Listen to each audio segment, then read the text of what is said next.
La collection Frisson.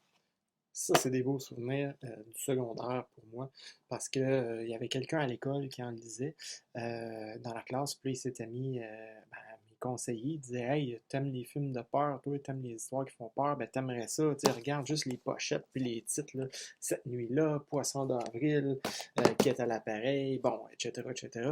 Donc, au début, je les empruntais moi aussi à la bibliothèque, puis après ça, ben, je m'étais mis à les collectionner, à les acheter, donc j'en ai quelques-uns.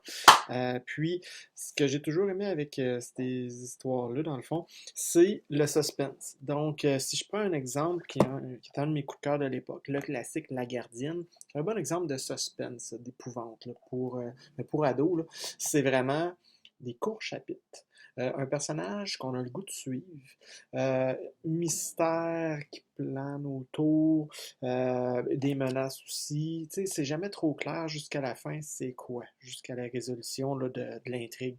Puis, à la fin de chaque chapitre, il y a également des hameçons tu sais, qui nous apportent à vouloir continuer. Donc ça, je trouve ça bien intéressant. La gardienne, ben, je le lisais moi à la lampe de poche, puis je voulais comprendre qu'est-ce que cette pauvre fille-là ici vivait.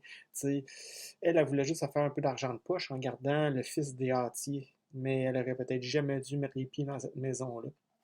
Donc, des excellents souvenirs, là, et le passage secret, des fuites, anges ou démons, la robe de bal, mettez-en. Et il y en avait. Il y avait pour tous les goûts, là, cette collection-là. Puis, ben, à un moment donné, quand ils se sont mis à publier des auteurs québécois, là, j'étais content. Je me disais, waouh, tu sais, c'est plus juste de la traduction de l'anglais. Donc, quand les éditions Héritage m'ont approché pour en écrire, moi, je tripais. Fait que là, je me suis replongé dans tous ces souvenirs-là. J'ai relisé un peu des passages à gauche, à droite des livres, voir comment c'était construit, ces suspense-là. Fait que ça l'a donné, pour ma part, Terrible voisin.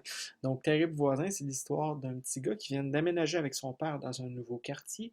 Et la petite voisine d'à côté, la petite Vicky, lui raconte que l'autre voisin d'à côté, Monsieur Arachnide, c'est comme ça que les jeunes du quartier le surnomment.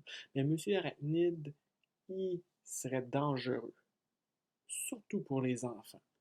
Donc, je vous n'en dis pas plus. Question de pas gâcher, divulgâcher, comme on dit, les surprises du livre. Mais ce livre-là fonctionne un peu comme les anciens frissons, c'est-à-dire un piège pour le lecteur, ou une toile d'araignée du moins. Euh, on pense à des choses, on a l'impression, finalement, la vérité est peut-être carrément ailleurs.